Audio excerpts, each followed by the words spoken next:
క్రొత్త సంవత్సరంలో మనము అడుగుపెట్టాం.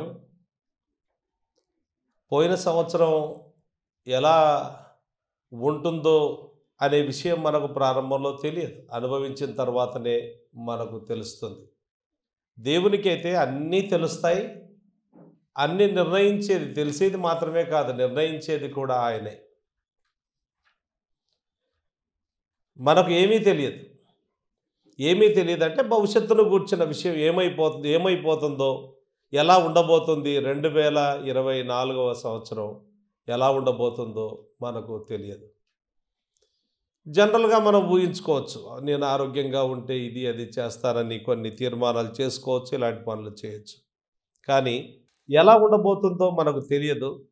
కానీ అన్నీ తెలిసినా, అన్నిటినీ నిర్ణయించిన దేవుడు మనకు తోడుగా ఉన్నాడు. ఈ దినం మనము క్లుప్తంగా యేసుక్రీస్తు ప్రభువు తన శిష్యులతో మాట్లాడిన కొన్ని మాటలు, ఒక 3 సందర్భాల్లోని మాటలను మీ ముందుకు తీసుకొని వస్తాను. ప్రభుచితమైతే వచ్చే వారం నుంచి మనం క్రొత్త పుస్తకాన్ని ప్రారంభిస్తాం. ఈరోజు ప్రత్యేకంగా యేసు ప్రభువు చెప్పిన ఒక 3 మాటలు తన శిష్యులను ధైర్యపరుస్తూ, వాళ్ళను ప్రోత్సహిస్తూ, వాళ్ళ భవిష్యత్తును గూర్చి వాళ్ళు ఆలోచిస్తూ ఉండగా వారికి ఆయన భరోసా ఇస్తూ చెప్పిన మంచి మాటలు. ఈ దినం ఈ మాటలు కూడా మనము అన్వయింప చేసుకోవాలి. ఇవి మనతో కూడా ప్రభువు మాట్లాడుతూ ఉన్నాడు. మొదటి మాట మత్తయి సువార్త 6వ అధ్యాయము 25వ వచనం. అందువలన నేను మీతో చెప్పినదేమనగా, ఏమి తిందుమో, ఏమి త్రాగుదమో, ఏమి అని మీ ప్రాణమును గూర్చి అయినను, ఏమి ధరించుకొందుమో అని మీ దేహమును గూర్చి అయినను చింతింపకుడి. ఇది యేసుప్రభు చెప్పే మాట. Do not worry. మీరు చింతించకండి. రేపేం జరగబోతుందో, ఏం తినాలి, అసలు ఏముంది, మాకు సమృద్ధి అయిన పోషణ ఉంటుందా, సమృద్ధి అయిన ఆరోగ్యం ఉంటుందా, సమృద్ధి అయిన జీవితం ఉంటుందా, ఎలా ఉంటుంది అని చింతపడవద్దు అంటూ ఉన్నాడు. Do not be anxious or do not worry. ఆహారము కంటే ప్రాణమును, వస్త్రము కంటే దేహమును గొప్పవి కావా?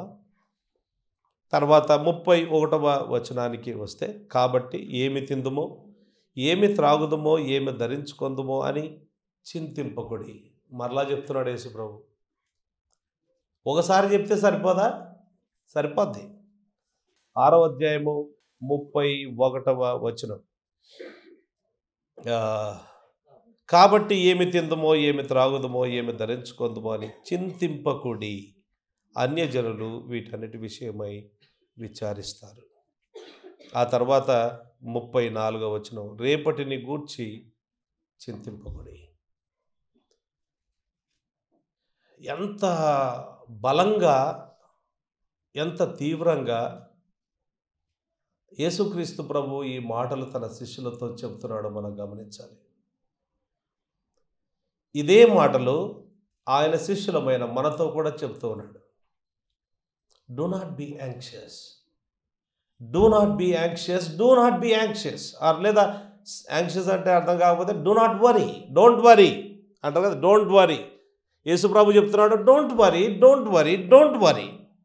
పదే పదే ఈ మాటలు ఈ సంవత్సరం అంతా కూడా మన మదిలో మెదులుతూనే ఉండాలి. యేసుప్రభు చెబుతూ ఉన్నాడు, డోంట్ వరీ అంటూ ఉన్నాడు. మీరు నా పిల్లలు, డోంట్ వరీ. నాకు తెలియదా మిమ్మల్ని ఎలా పోషించాలో? Don't worry. రేపు ఏం జరుగుతుందో అని ముందుగానే కూర్చొని బాధపడుకుంటూ విచారిస్తూ ఉండకండి. Don't worry.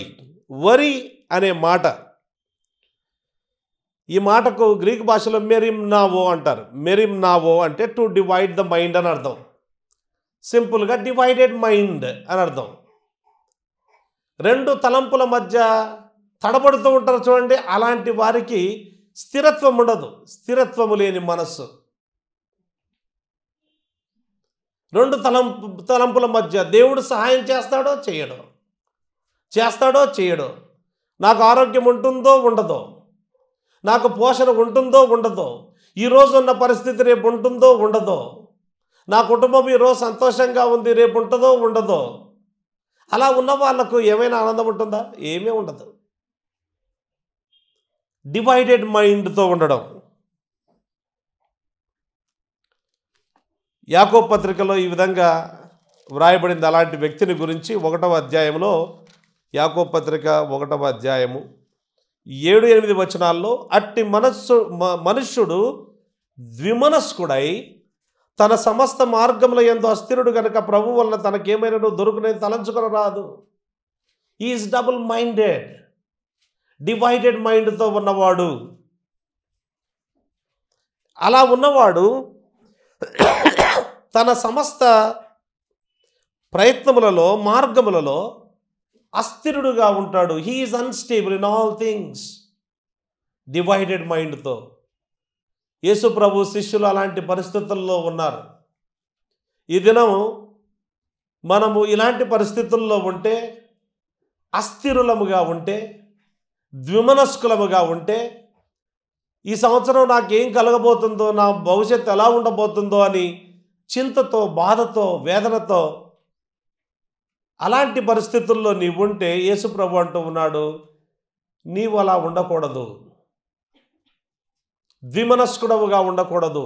ఎందుకు అనంటే, సింపుల్ ఒకటే మాటలో చెప్పాలంటే, నేనున్నాను కదా అని అంటున్నాడు.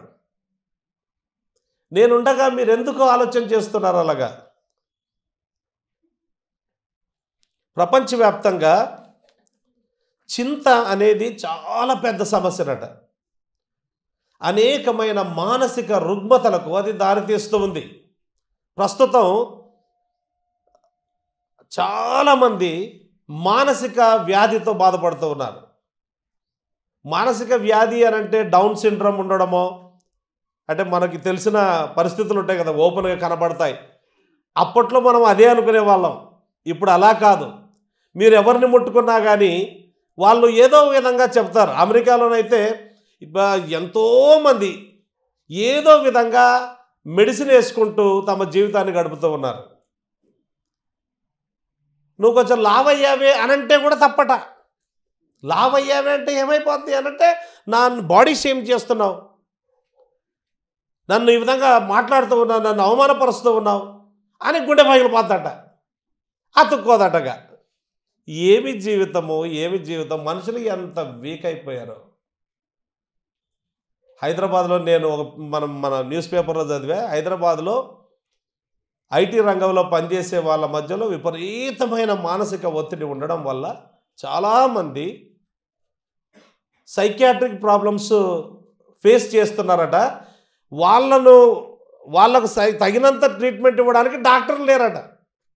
Not enough doctors to treat them. So many people are suffering. Psychology, psychiatry ఎంత చేసింది ఇంతవరకు? మానవునికి సంతృప్తి లేదా నెమ్మది, ప్రశాంతత కలగజేయడానికి ఏం చేసింది అంటే ఏం చేయలేదు, నిద్రపుచ్చింది అని చెప్పుకోవచ్చు. చాలా వరకు, మరీ పూర్తిగా ఏమీ చేయలేదనడానికి వీల్లేదు కానీ, బట్ చాలా వరకు పెద్దగా చేసింది ఏమీ లేదు. నేను ఒక వీడియో చూసా, అది ఎంతవరకు నిజమో కానీ ఒక వీడియో చూసా. ఇంటర్నేషనల్ సైకియాట్రిస్ట్, ఇంటర్నేషనల్ లెవెల్లో పేరుగాంచిన సైకియాట్రిస్టులు అందరూ కూడా, అంటే మానసిక నిపుణులందరూ, డాక్టర్లు అందరూ కూడా సంవత్సరానికి ఓ చోట కాన్ఫరెన్స్ పెట్టుకుంటారు, ఓ సెమినార్ పెట్టుకుంటారు. అక్కడ ఒక విలేకరు వెళ్ళి చాలా పెద్ద పెద్ద వాళ్ళని అడిగాడు. ఇండియా నుంచి కూడా అక్కడ డాక్టర్లు వెళ్ళారు. వాళ్ళని అడిగాడు, మీరు ఎంతకాలం నుంచి ప్రాక్టీస్ చేస్తున్నారంటే 20 ఏళ్ళ నుంచి, 15 ఏళ్ళ నుంచి, 14 ఏళ్ళ నుంచి ఇలాగా చెబుతూ ఉన్నారు. ఆయన అడిగిన ఒక ప్రశ్న, మీరు ఎంతమందిని బాగు చేశారు అని అంటే ఒక్కరిని కూడా బాగు చేయలేదట. ఊరికే హ్యాండిల్ చేస్తున్నారు అంతే, బాగు చేసింది లేదు. అట్లాంటి పరిస్థితి ఉంది. చాలామంది మానసిక రుగ్మతలకు గురైపోతూ ఉన్నారు. యేసు ప్రభువు మాత్రమే నీకు సంపూర్ణమైన విడుదల, ప్రశాంతత నీకు ఇవ్వగలుగుతాడు. నేను చాలా సందర్భాల్లో చెప్పాను. కార్ల్ మెనింజర్ అనే ఒక గొప్ప డాక్టర్, అమెరికాలో గ్రేట్ సైకియాట్రిస్ట్ ఆయన చెప్పింది ఏంటంటే, మా హాస్పిటల్స్కు, మా క్లినిక్స్కు వచ్చి మా పేషెంట్స్తో మీరు మాట్లాడి, అయ్యా అమ్మ మీ పాపాలు పూర్తిగా క్షమించబడ్డాయి అని వాళ్ళను కన్విన్స్ చేస్తే రేపే 70% మందిని 80% మందిని డిశ్చార్జ్ చేస్తానని చెప్పాడు. అంటే 70-80% మంది మానసిక రోగులు అపరాధ మనసాక్షితో బ్రతుకుతూ ఉన్నారు.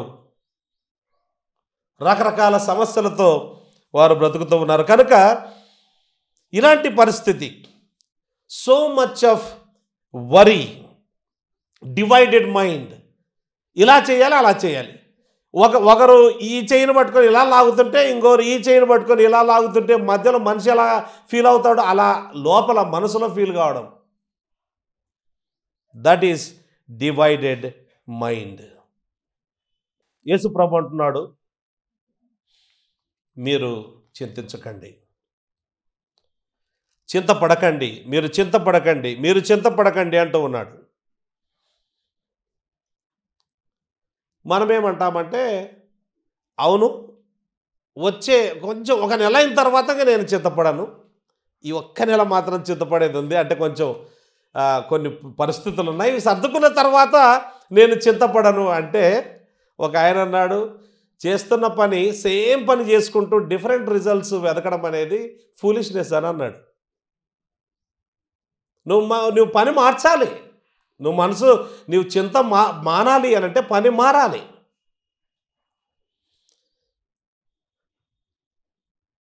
యూదులు విపరీతమైన హింసల గుండా వెళ్ళారు.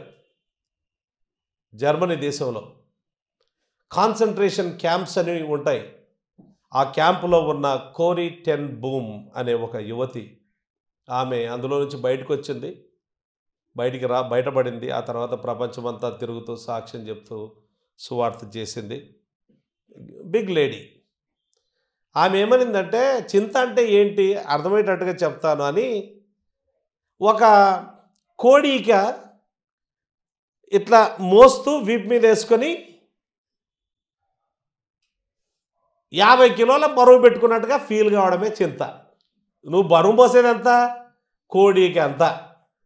ఒక ఈక వీపులో వేసుకొని ఫీలింగ్ మాత్రం ఏమనుందంటే, ఓ 50 కిలోల బరువు మోస్తున్నా. అంటే భ్రమలో బ్రతకడం, లేనిది ఉన్నట్టుగా ఊహించుకోవడం, అట్లాంటి పరిస్థితి. రియల్ అండ్ పాసిబుల్, ఆ రెండింటి మధ్యలో, అంటే వాస్తవము, ఇంకొకటి ఏంటంటే జరిగి ఉండే పరిస్థితి లేదా జరిగి ఉండగలిగే పరిస్థితి, పాసిబుల్ అంటారు. ఆ రెండింటి మధ్యలో ఇరుకులో పడిపోయి ఇంకా అలాగే ఉండిపోవడం. కనుక మీరు చింతించకుడి అని అంటూ ఉన్నాడు. ఒక ఆయన ఇలా రాశారు, చాలామంది సమాధి పలక మీద ఈ విధంగా రాయొచ్చు అని రాశాడు. సమాధి పలక మీద మనమైతే ఒకటే మాట రాస్తాం, నేను మంచి పోరాటం పోరాడితిని, నా పరుగు కడబట్టించింది, విశ్వాసం కాపాడుకోండి. అదే తప్ప వేరేది రాయం. అమెరికా వాళ్ళు, ఇంగ్లాండ్ వాళ్ళు లేదా ఇతర దేశాలు వేరే రాస్తారు, చాలా ఆలోచన చేసి రాస్తారు. మనం అంత ఆలోచన చేయము, ఇంకా చనిపోయిన తర్వాత ఏదో ఒకటి రాపియాలి కాబట్టి రాస్తాం అంతే. అయితే ఆయన అన్నాడు, సమాధి పలక మీద చాలామంది పలక మీద ఏం రాయొచ్చు అంటే 3 మాటలు రాయొచ్చట: హరీడ్, వరీడ్, బరీడ్. హరీడ్ అంటే ఒక వేగం పోతూనే ఉన్నాడు, పని చేస్తూనే ఉన్నాడు. ఇక నాకు టైమే లేదు, ఉరుకులు పరుగులు, ర్యాట్ రేస్ అంటారు. హరీడ్, ఆ తర్వాత వరీడ్, ఆ తర్వాత బరీడ్. ఉరుకులు పరుగులు, ఆ తర్వాత చింత, ఆ తర్వాత చావు. అంతే, సమాధి చేయబడ్డాడు. ఏమి లేదు జీవితంలో. ఏం సాధించామంటే ఉరుకులు పరుగులు, చింతపడడం, చచ్చిపోయినా. ఇట్లాంటి జీవితం మనకు కూడా రావచ్చు. అంచేత దేవుడు ఏమంటూ ఉన్నాడంటే, మనము చింతపడవద్దు అంటున్నాడు. ఎందుకు చింతపడకూడదంటే, చింత అనేది ఒక పాపం. ఎందుకు చింత పాపము అనంటే, మొదటి కారణం చెప్పొచ్చు. అదేంటంటే, దేవుని నమ్మడం లేదని అర్థం. దేవుడు సార్వభౌముడు అని నోటితో చెప్తున్నాం, హృదయంలో మాత్రం నమ్మడం లేదు. దేవుడు మంచివాడని నోటితో చెప్తున్నాం, కానీ హృదయంలో మాత్రం నమ్మడం లేదు. దేవుడు అన్నిటినీ స్వాధీనంలో ఉంచుకున్నాడు, నాకు మేలు చేస్తాడని నోటితో సాక్ష్యం ఇస్తున్నాం, కానీ హృదయంలో మాత్రం నమ్మడం లేదు. ఇలా జరుగుతుంది. మానసికంగా మాత్రమే మనము దేవుని వెంబడించే అవకాశం చాలా ఉంటుంది. ఈ సత్యాలు బాగా అర్థమవుతాయి, కానీ అవి డీప్గా మన హృదయాల లోపలికి వెళ్ళి మన జీవితాన్ని మార్చేంతగా మనం అలౌ చేయము. దేవుని నమ్మడం లేదు. దేవుడు అంటూ ఉన్నాడు దేవుని వాక్యంలో, దేవుని ప్రేమించు వారికి అనగా ఆయన సంకల్పము చొప్పున పిలువబడిన వారికి మేలు కలుగుటకే దేవుడే సమస్తము సమకూడి జరిగించుతున్నా అంటే నో నో నో నో, కాదు కాదు కాదు, ఆ మాట నేను నమ్మలేను, రోమా 8:28 నేను నమ్మలేను అని చెప్పకనే చెబుతూ ఉన్నాం. నన్ను బలపరచు క్రీస్తునందే సమస్తమును చేయగలనంటే నేను నమ్మలేను. ఎందుకంటే నీ సొంత శక్తిలో క్రైస్తవ జీవితాన్ని జీవిస్తున్నావు. కాబట్టి నీవు యేసుక్రీస్తు యొక్క బలాన్ని నీ జీవితంలో అనుభవించడం లేదు. నమ్మలేను అని చెప్పడం. మన ప్రతి అవసరతను యేసుక్రీస్తు తన మహిమైశ్వర్యము చొప్పున తీర్చును. నమ్మలేం. ఏం తీరుస్తాడో ఏమో అన్నట్టుగా. అంటే ఇవన్నీ ఉన్నాయి బైబిల్లో. ఆయన మిమ్మల్ని గూర్చి చింతించుతున్నాడు కనుక మీ చింత యావత్తూ ఆయన మీద వేయుడి అంటే ఒక సగం నేను ఉంచుకుంటాను, సగం ఆయన మీద వేస్తాను, ఆ టైప్. మీ చింత యావత్తూ ఆయన మీద వేయండి, ఆయన మిమ్మల్ని గురించి చింతిస్తున్నాడు లేదా మిమ్మల్ని గురించి లక్ష్యం చేస్తున్నాడు అంటే ఐ డోంట్ థింక్ దేవుడు మమ్మల్ని లక్ష్యం చేస్తున్నట్టుగా అనిపించట్లేదు. అందరినీ లక్ష్యం చేస్తుండొచ్చు. చాలామంది సాక్ష్యం ఇస్తున్నారు, వాళ్ళ విషయంలో దేవుడు సాయం చేశాడు, మా కుటుంబానికి ఏమీ చేయలేదు, నాకైతే ఏం చేయలేదు అని అన్నాము అన్నట్టు దాని భావన. ఆయన వాక్యం సత్యం కాదు అన్నట్టుగా దాని భావన. ఆయన he went about doing good to all అని అంటే నో నో నో, అందరికీ మేలు, ఆయన అందరికీ మేలు చేస్తూ ఉపకారి అయి ఉండి అందరికీ మేలు చేస్తూ సాగిపోయాడంటే నాకైతే ఏం చేయలేదు అని చెప్పడం. చింత దేవుని వాగ్దానాలను నమ్మదు, దేవుని యొక్క శీలాన్ని అంటే గుణగణాలను, దేవుని యొక్క క్యారెక్టర్ను నమ్మదు. దేవుని నమ్మకపోతే మిగిలిందేముంది కదా. రెండవది, చింత పాపము. ఎందుకు పాపము అని అంటే చింత దేవుని ఆలయాన్ని ధ్వంసం చేస్తుంది. దేవుని ఆలయాన్ని ధ్వంసం చేయడం ఏంటి? నీ దేహమే పరిశుద్ధాత్మకు ఆలయం, దేవునికి ఆలయం అని 1 కొరింథీ పత్రిక 3వ అధ్యాయం 16వ వచనంలో, 6వ అధ్యాయం 19వ వచనంలో చాలా స్పష్టంగా రాయబడింది. చింత వల్లనట ఎన్ని సమస్యలు వస్తాయంటే గుండె నొప్పి వస్తుందట, హై బీపీ వస్తుందట, ఆస్తమా వస్తుందట, రొమాటిసిజం వస్తుందట, అల్సర్స్ వస్తాయట, స్టమక్ డిజార్డర్స్ వస్తాయట, కోల్డ్స్ అంటే జలుబు కూడా, చింత వల్ల జలుబు కూడా వస్తుందట, జలుబు వస్తుందట, థైరాయిడ్ మాల్ ఫంక్షన్ అంటే హైపోథైరాయిడ్ కానీ హైపర్ థైరాయిడ్ కానీ ఏదైనా రావచ్చు.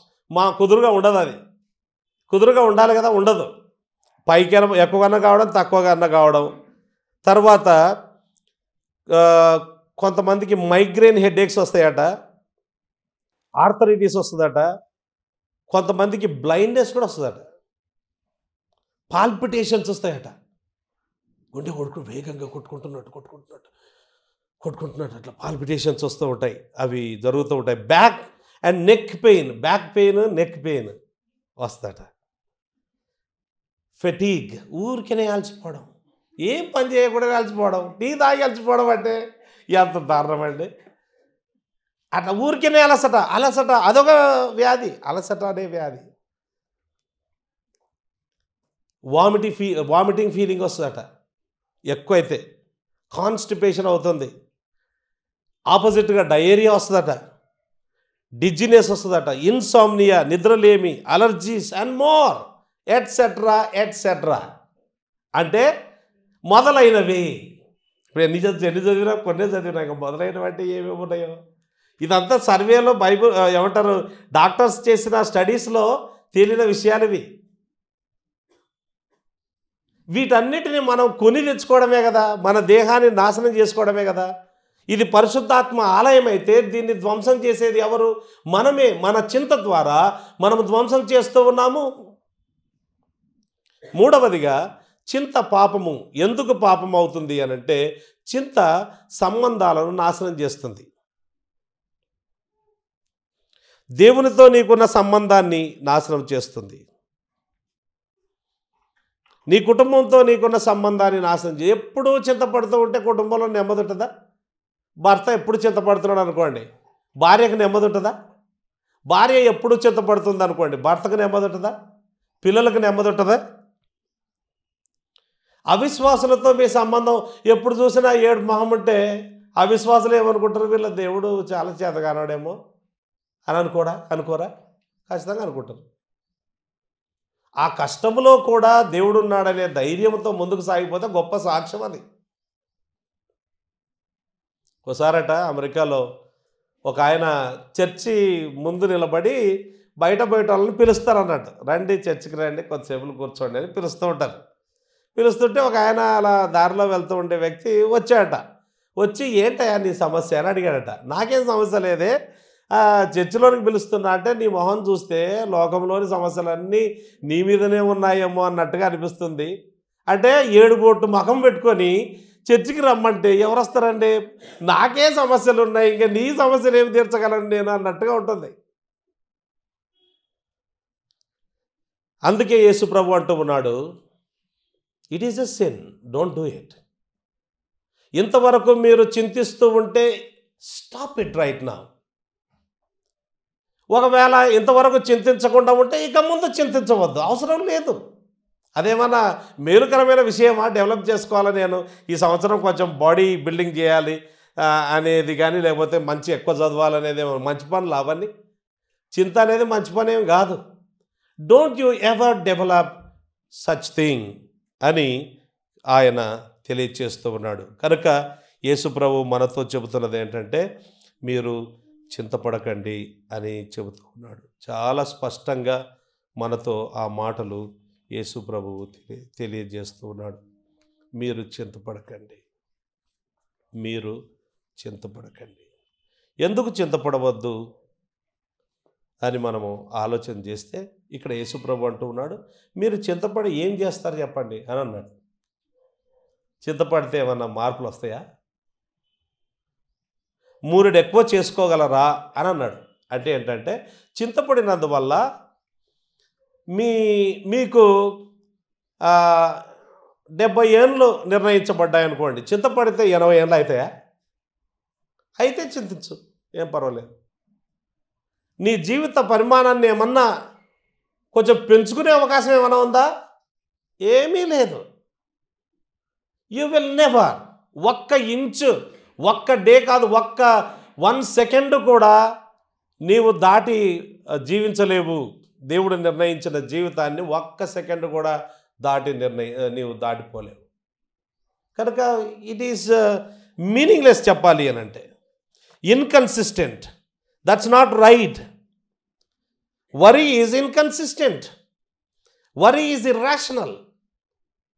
రేషనల్గా ఆలోచిస్తే కనుక ఏముంది దాంట్లో? హేతుబద్ధం కాదు. వరి వల్ల కలిగే లాభం ఏమైనా ఉందంటే ఏమీ లాభాలు లేవు. లాజిక్ ఏమైనా ఉందంటే ఇల్లాజికల్. ఏ విధంగా చూసుకున్నా వరి వల్ల మనకేం కలిగినా అంటే చింత వల్ల కలిగే లాభాలు ఏమీ ఉండవు. ఇంకా చెప్పాలంటే ఆధ్యాత్మికంగా కూడా దేవునికి దూరమైనట్టే లెక్క. దేవుడు చెప్తున్న మాట ఒకటి, మనం చేస్తూ ఉన్న విషయం ఒకటి. కనుక నీ ఫుడ్ గురించి ఆలోచించొద్దు, ఆయన సప్లై చేస్తాడు. సెన్సిబుల్గా ఉండొద్దని కాదు చెప్పింది ఇక్కడ. డోంట్ వరీ అని అంటే దాని అర్థం డోంట్ ప్లాన్ అని అర్థం కాదు. Bible says you need to plan. But worry వేరు. జరగని విషయం జరిగినట్టుగా ఊహించుకోవడం ముందుగానే. అందుకే మార్క్ ట్వెయిన్ అనే ఒక గ్రంథకర్త, అమెరికన్ గ్రంథకర్త ఏమన్నాడంటే, I am an old man and I have known a great many troubles but most of them never happened అని అన్నాడు. ఏవేవో జరుగుతాయని ఊహించుకోవడం అన్నట్టు ముందే. ఏవి అవి రావు. ఈ సంవత్సరంలో ఇదవుతుందేమో ఇదవుతుందేమో అని అంటే ఏం కాలేదు, బాగానే ఉన్నావు. కనుక ముందే ఊహించుకోవద్దు అనవసరంగా. అలాంటి పనులు చేయాల్సిన అవసరం లేదు. నిన్నటి దినాన జరిగిపోయిన దాని గురించి ఏడ్చుకుంటూ ఉండొద్దు. పశ్చాత్తాపడి దేవుని క్షమాపణ కోరుకొని సాగిపోవడం ఎంత, ఏడ్చుకుంటూ అక్కడే అయిపోవద్దు. గతంలో సాధించిన విజయాన్ని దాని మీద మనసు పెట్టి అక్కడే ఉండిపోవద్దు. అది కూడా నిన్ను ముందుకు నడిపించదు మంచిగా. నీకు గతంలో కలిగిన కష్టాలు, ఇరుకులు, ఇబ్బందులు ఈ సంవత్సరం కూడా కలుగుతాయని ముందే ఊహించుకోవద్దు. అలాంటివి ఏవి ఉండకపోవచ్చు. ఒక్క క్షణంలో దేవుడు మొత్తం పరిస్థితిని అంతటినీ కూడా మార్చివేయవచ్చు. ఎలా ఎప్పుడు ఎలా జరుగుతుందో ఎవరికీ తెలియదు. హైదరాబాదు చుట్టూ ఉన్న చాలా మంది పాపం వాళ్ళు చదువుకో కూడా లేదు, ట్రైబల్ బ్యాక్గ్రౌండ్కి సంబంధించిన వాళ్ళు, పశువులు కాసుకునే వాళ్ళు ఇప్పుడు పశువులు కాసుకోవట్లేదు. పెద్ద పెద్ద కార్లలో అతి జల్సాగా ఒక బిజినెస్ మ్యాగ్నెట్ కంటే ఎక్కువ ఏమంటారు జల్సాగా తిరుగుతూ ఉన్నారు. అంటే ఎప్పుడు మారిపోద్దో దిశ ఎప్పుడు మారిపోద్దో ఎవరికి తెలియదు. ఎందుకు ఊహించుకొని 5 ఏళ్ళు ఎట్లయిపోద్ది, 10 ఏళ్ళు ఎట్లయిపోద్ది, నేను అయిపోతానేమో, నా పరిస్థితి అన్నీ, నా రిసోర్సెస్ అన్నీ డిప్లీట్ అయిపోతాయేమో. ప్లాన్ చేసుకోవద్దని కాదు, మళ్ళీ it's not like that. But don't దాని మీదనే ఆలోచిస్తూ థింక్ చేస్తూ ముందుకు పోలేని పరిస్థితుల్లో ఒక మానసికమైన బాధతో, వేదనతో అక్కడే ఉండవద్దు. దేని గురించి నీవు చింతించాల్సిన అవసరం లేదు. యేసుక్రీస్తు ప్రభు చెబుతున్నాడు. కనుక నీవు ఎంతకాలం బ్రతుకుతావు అన్న విషయం చింతించాల్సిన అవసరం లేదు. మూరడు ఎక్కువ చేసుకోలేవు, తక్కువ చేసుకోలేవు.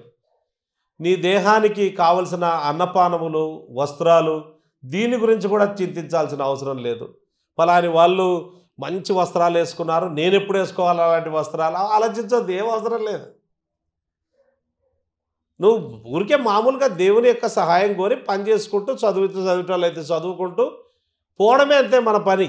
అంతేగాని విపరీతంగా ఆలోచన చేసుకుంటూ వాళ్ళకున్నాయి నాకు లేవే, వాళ్ళకున్నాయి నాకు లేవే, వాళ్ళకున్నాయి నాకు లేవే అని ఇతరులను చూసుకొని కుళ్ళుకొని జీవితం పాడు చేసుకోవద్దు. అవసరం లేదు. దేవుడు ఇవ్వాలనుకుంటే ఇస్తాడు, తీసేయాలనుకుంటే తీసేస్తాడు. తీసేస్తే కూడా మనము యెహోవా ఇచ్చెను, యెహోవా తీసుకొని పోయాను అనే స్థితికి రావాలి. ఈరోజు నాకు కారు ఉంది, నా కారును అమాంతంగా దేవుడు తీసేసి నన్ను రేపటి దినాన బీదవానిగా చేశాడు అనుకోండి, ఆ రోజు కూడా నేను తృప్తిగా ఉండాలి. ఈరోజు మంచి పెద్ద ఇంట్లో నేను అద్దెకుంటున్నా, రేపటి దినాన ఒక 3,000 4,000 రూపాయల ఇంట్లో అద్దెకు ఉండాల్సి వస్తే నా వస్తువులన్నీ కూడా, గిన్నెలన్నీ కూడా అన్నీ అమ్ముకొని జస్ట్ కట్టుకున్న వస్త్రాలతో మాత్రమే నిలబడితే కూడా యెహోవా ఇచ్చెను, యెహోవా తీసుకొని పోయాను, యెహోవా నామమునకు స్తుతి కలుగును గాక అని చెప్పాలి. ఆ స్థితికి రావాలి మనం. దేవుడు బాగు చేసి ఇంకా మరింత మెరుగు చేస్తేనే దేవుడు కాదు, గుర్తుపెట్టుకోవాలి. నార్మల్గా దేవుడు అలా చేస్తాడు. Normally it happens. ఎవరికైనా జరుగుతుంది అలాగా, నార్మలీ ఇట్ హ్యాపెన్స్. కానీ దాని గురించి చింతపడవద్దు. ఈరోజు నువ్వు చేయాల్సిన పని చేయి, అంతే. ప్లాన్ చేసుకుంటావా చేసుకో, మంచిదే. ప్లాన్ చేసుకొని చదువుకోవాలి కదా, మరి చదువుకునే పిల్లలు ప్లాన్ చేసుకోవాలి కదా, ప్లాన్ చేసుకొని చదువుకో.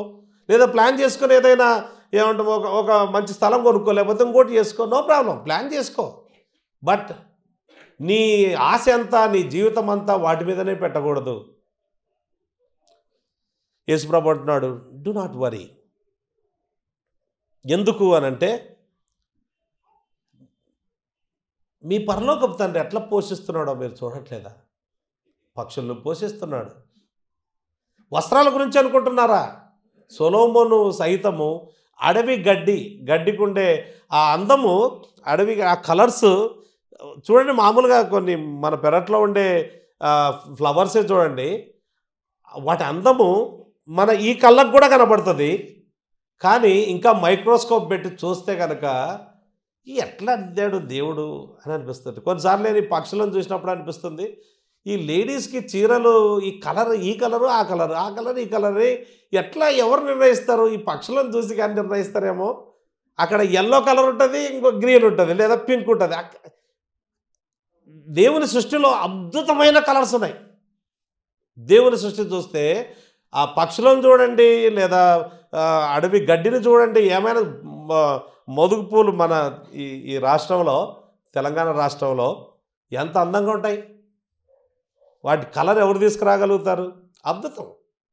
కనుక don't worry, trust in God. చింతపడకండి, దేవుని రాజ్యము ఆయన నీతిని వెదకండి, ఆ పని చేసుకుంటూ వెళ్ళండి.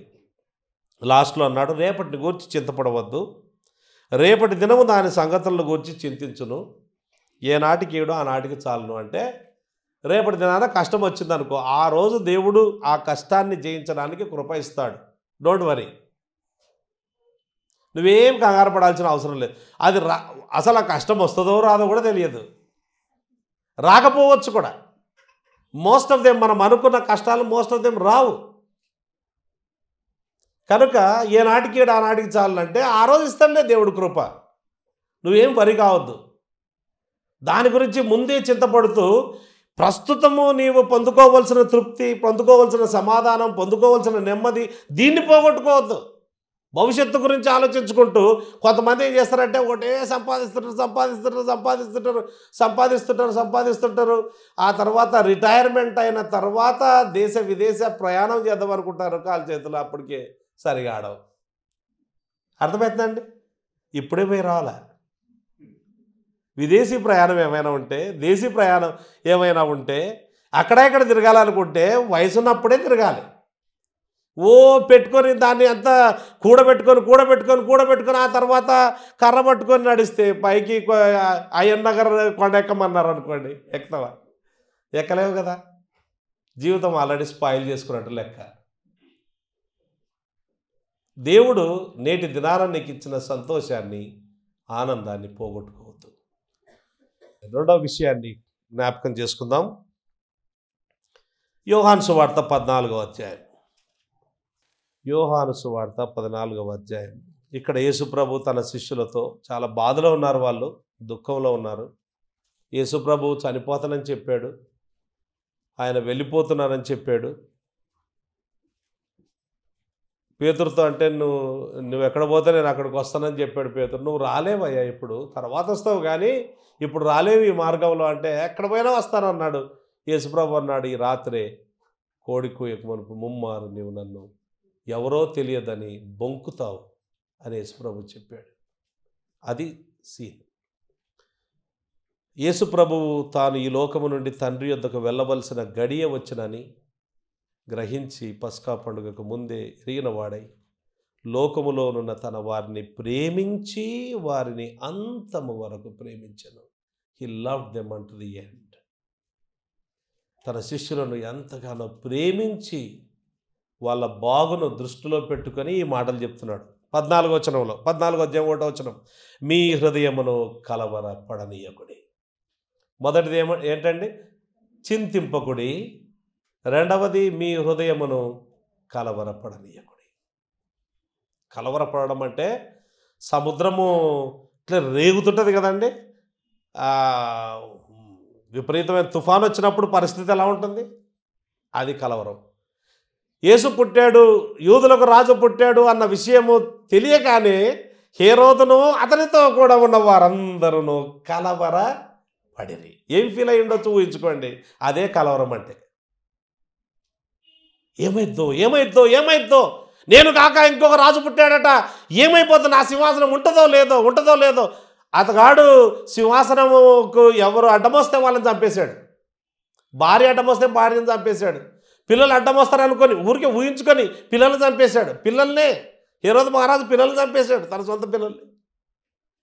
ఇప్పుడు ఎవరో పుట్టారట, తూర్పు దేశపు జ్ఞానులు వచ్చారు. వచ్చి ఇదిగో ఆయన యూదుల రాజుగా పుట్టాడట. మరి నా పరిస్థితి ఏంటి? ఈ టైటిల్ తెచ్చుకోవడానికి నేను ఎంత ప్రయాసపడ్డా, అసలు ఇది నిలుపుకోవడానికి ఎన్ని కట్టడాలు కడుతూ ఉన్నా, దేవాలయాన్ని 46 సంవత్సరాల నుంచి ఆ పునర్నిర్మాణం సాగిస్తూనే ఉన్నాను కదా. ఇంత ఖర్చు పెడుతున్న యూదులకు నా మీద ఎప్పుడైనా జాలి ప్రేమ కలగకపోతుందా? ఈయన యూదుడు కాదు, ఎదోమీయుడు, అంటే ఏశావు సంతానం. ఎప్పుడైనా కలగకపోతా ఇలాగా ఎన్నో ఆలోచిస్తూ ఉంటే ముందే ఆందోళనతో ఉన్న వారికి ఆటం బాంబేసినట్టుగా మొత్తం ఆయన తల మీద బాంబేసినట్టుగా యూదుల రాజుగా పుట్టిన వాడు ఎక్కడున్నాడంటే కలవరపడిపోయారు మొత్తం అంతా. Agitated in the heart, churning. అంటే ఇప్పుడు మనము మజ్జిగ చేయాలనుకుంటే ఇట్లా ఇట్లా ఇట్లా చర్న్ చేస్తాం కదా, అట్లా ఊరికే ఉండనీయకుండా దాన్ని అట్లే ఆ నీళ్ళను ఇట్లా అంటే ఓవైపు పోతాయి, ఇట్లా అంటే ఓవైపు పోతాయి, ఇలా ఇలా ఇలా ఇలా ఇలా అంటే ఇంకా ఓవైపు పోతాయి. అంత గందరగోళం. ప్రియమైన వారలారా, ఈ దినం మన హృదయాలు ఇంత గందరగోళంగా ఉన్నాయి. యేసుప్రభు అంటున్నాడు, do not let your hearts be troubled. Why? నేను మీ యొద్ద నుంచి వెళ్ళిపోతున్నానే, అనాథలుగా విడిచిపెట్టను. నేను వెళ్ళి 10 దినాల్లో పరిశుద్ధాత్మను పంపుతాను. ఆయన మీకు తోడుగా ఉంటాడు, మీకు అనేకమైన విషయాలు తెలియజేస్తాడు. నేను బోధించిన సంగతులను ఆయన మీకు జ్ఞాపకం చేస్తాడు. మీతో ఉంటాడు, మీలో ఉంటాడు. అంత మాత్రమే కాదు, నేను పోయేది తాత్కాలికంగా మాత్రమే. మీకోసమే పోతున్నా, పరలోకానికి వెళ్తున్నా, తండ్రి ఇంటికి వెళ్తున్నా, మీ కొరకు నివాస స్థలములు సిద్ధపరచడానికి వెళ్తున్నా. మరలా వస్తాను. మీరు నాతో ఎల్లప్పుడూ ఉండులాగున నేను వచ్చి మిమ్మల్ని తీసుకుని వెళ్తాను. ఒక భర్త పెళ్లి చేసుకున్న తర్వాత ఆయనకు విదేశాల్లో ఉద్యోగం వచ్చింది అనుకుందాం. వెంటనే భార్యను తీసుకొని పోయే పరిస్థితి లేదు. ఇప్పుడు ఆమెను ఓదార్చే పరిస్థితుల్లో భాగంగా నేను వెళ్ళి 6 నెలల లోపల అన్నీ మొత్తము ఇల్లు అన్నీ సిద్ధం చేసి ఆ తర్వాత వచ్చి మిమ్మల్ని తీసుకుని వెళ్తాను. And we will all stay together.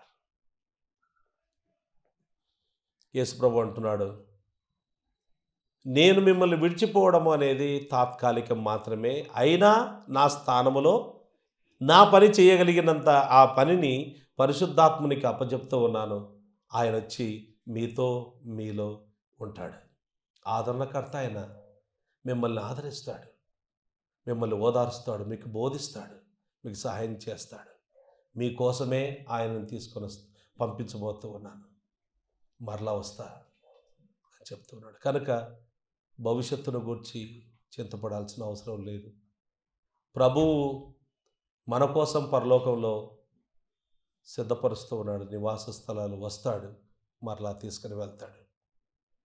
అంతవరకు మీరు మజ్జిగను చిలికినట్లు మీ జీవితాలు అంత గందరగోళంగా నెమ్మది లేకుండా ఇట్లా ఉండకుండా చేసుకోండి. Don't be troubled, don't churn within yourself, be calm, because this is all for you. ఇదంతా మీకోసమే, ఇది మీకోసమే నేను చేస్తున్నా, మీకోసమే తిరిగి వస్తాను అని అంటూ ఉన్నాడు. 3వది చెప్పి ముగిస్తాను. 3వది యోహాను సువార్త 16వ అధ్యాయం 33వ వచనం. నా యందు మీకు సమాధానము కలుగునట్లు ఈ మాటలు మీతో చెప్పుచున్నాను. ఎందుకు చెప్తున్నాడు ఈ మాటలు? సమాధానము కలుగునట్లు, పీస్. ఈ మాటలు మీతో చెబుతూ ఉన్నాను. ఏంటి అంటే లోకములో మీకు శ్రమ కలుగుతుంది. లోకంలో మీకు శ్రమ కలుగుతుంది. యేసుప్రభువుని నమ్ముకున్నందుకు ప్రత్యేకమైన శ్రమలు ఉంటాయి. మనం అనేకమైన శ్రమల గుండా వెళ్ళి దేవుని రాజ్యంలో ప్రవేశించాలి. ఇంతకుముందే యశోదమ్మ సాక్ష్యం చెప్పేటప్పుడు ఒక మాట అనింది. ఆమె సువార్త చెప్తుంటే పిచ్చి దానిలాగా చూస్తున్నారట అందరూ. వాళ్ళ కూతుర్లే అల్లుళ్ళే ఏ పిచ్చి ఆమె అనుకుంటున్నారు. అంటే you will be treated like that. ఇప్పుడు మన పిల్లలు సువార్త ప్రకటిస్తూ ఉన్నారు, ఒక్కొక్కడు ఒక మాట అంటాడు, తిడతారు, రకరకాల మాటలు మాట్లాడతారు, పిచ్చోళ్ళలాగా చూస్తారు. యవనస్తులకి ఇదేమీ రోగంరా బాబు, బాగా హ్యాపీగా తిని తాగి సిగరెట్లు తాగి మందు తాగి ఇష్టమైనట్టు తిరగకుండా ఇదేం పని అని అనుకుంటారు. యేసు ప్రభు మార్గంలో నడుస్తున్నందుకు మీకు శ్రమ వస్తుంది. మనము శ్రమకు నియమింపబడ్డాము అన్న విషయం మనం ముందుగానే గుర్తించాలి. It has been granted on behalf of Christ not only to believe on him but also to suffer for his name. విశ్వాసము అనే ఆ వరము దేవుడు మనకిచ్చినప్పుడు ఆ ప్యాకేజీలోనే దాంట్లోనే ఆయన కొరకు శ్రమ పడటం కూడా ఉంది. నన్ను బట్టి మిమ్మల్ని లోకము చాలా ఇబ్బందులు పెడుతుంది. నన్ను ఇష్టపడని లోకం మిమ్మల్ని ఇష్టపడదు, కనుక మీకు కష్టం వస్తుంది. అంటే క్రైస్తవ జీవితం జీవించడం అంత తేలిక కాదు. ప్రస్తుతం మన రాష్ట్రంలో జరుగుతూ ఉన్న పరిస్థితులు కూడా అలాగే ఉన్నాయి. దేశమంతటా పరిస్థితులు చాలా దారుణంగా ఉన్నాయి. క్రైస్తవ్యానికి ముఖ్యంగా నార్త్ ఇండియాలో, ఇప్పుడు మనకు సౌత్ ఇండియాలో ఈ ఫీలింగ్ ఏమీ లేదు, కానీ నార్త్ ఇండియాలో విపరీతంగా ఉంది. నార్త్ ఇండియాలోనట ఇప్పుడు మనలాగా కూడుకోకూడదట.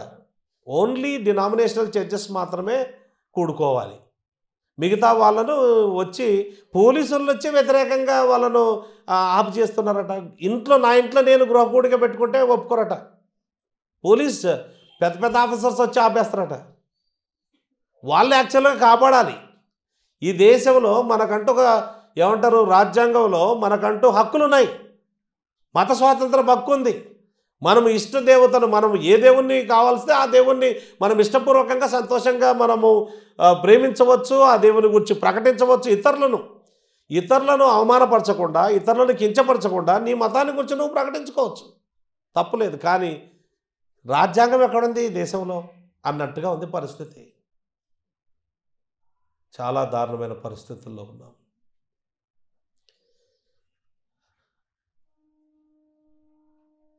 ఈ రాజకీయ పొత్తులు చూస్తే ఎవరు ఎటువైపు వెళ్తారో తెలియదు.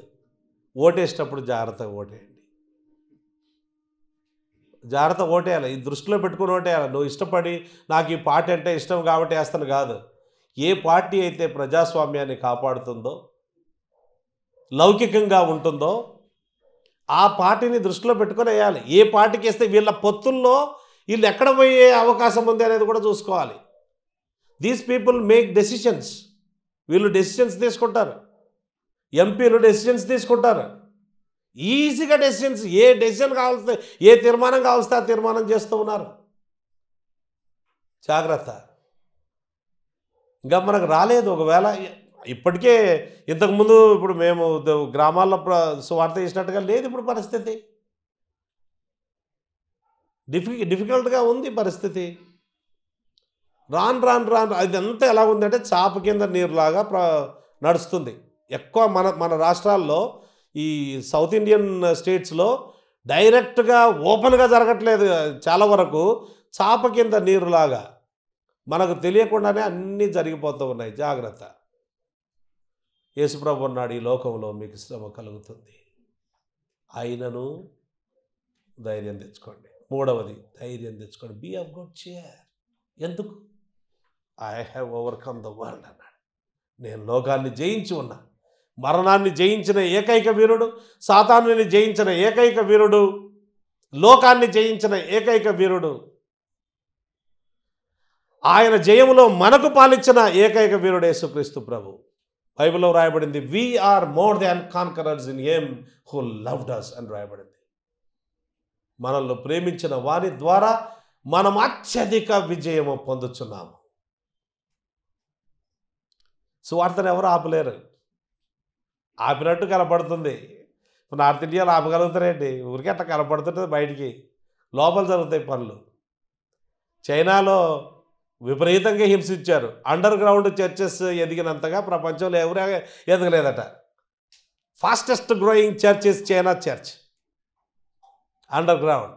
కనుక సువార్తను ఎవడు ఆపలేడు. కానీ మనం మాత్రం కష్టాల పాలు కావాలి, మనం మాత్రం ఇబ్బందుల పాలు కావాలి. But don't worry. యేసుప్రభు అంటున్నాడు, బీ ఆఫ్ గుడ్ cheer.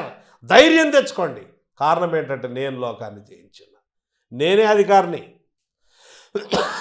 నేను సెలవు ఇవ్వకపోతే ఏమీ జరగదు. అందుచేత మీరేమీ దిగులుతో బాధతో ఉండకండి. 3 విషయాలు ఈ సంవత్సర ప్రారంభంలో మనం తెలుసుకుంటాం. ఒకటి, దేవుడు అంటున్నాడు, నీ దైనందిన జీవితంలో నీకు కావాల్సిన అన్నము, వస్త్రాలు, ఆరోగ్యం ఎట్లుంటుందో, రేపు ఎట్లుంటుందో, ఎంతకాలం బతుకుతున్నావు, తొందర చచ్చిపోతున్నా. నాకు తెలుసు, నాకు మా పేరెంట్స్కి హార్ట్ ప్రాబ్లం ఉంది, షుగర్ ఉంది, అది ఉంది, నేను నెక్స్ట్ ఇయర్ పోయేది ఖాయం అని అనుకోవద్దు. ఏం పోవు అట్లా తొందరపడి. అది నీ వల్ల ఏది కాదు. 3 ఎక్కువ చేసుకోలేవు, 3 తక్కువ చేసుకోలేవు. అంచేత don't be anxious, enjoy the present in the fear of God. ప్రస్తుతాన్ని ఎంజాయ్ చేయండి. దేవుని యొక్క ఏమంటారు, దేవుని యందు భయభక్తులు కలిగి జీవితాన్ని ఎంజాయ్ చేయండి, ఆస్వాదించండి. ప్రభువు మనకు తోడుగా ఉన్నాడు. ఆయనే పోషకుడు, ఆయనే కాపాడేవాడు, ఆయనే సహాయకుడు అనే విషయాన్ని గమనిస్తున్నాడు. రెండవది, ప్రభు సన్నిధి విషయమై చింతించొద్దు. ఆయన మనల్ని ఎంతగానో ప్రేమించాడు, అంతం వరకు ప్రేమించాడు. కానీ కొన్నిసార్లు వీటిని ఏమంటారంటే పాతకాలంలో డెజర్షన్స్ ఆఫ్ గాడ్ అంటారు. మనం బైబిల్ స్టడీలో కూడా తెలుసుకున్నాం. కొన్ని సందర్భాల్లో దేవుని సన్నిధిని దేవుడు వదిలిపెట్టినట్టుగా కనబడే అట్లాంటి పరిస్థితుల్లోనే అనుభవిస్తామట. డెజర్షన్స్ ఆఫ్ గాడ్ అంటారు.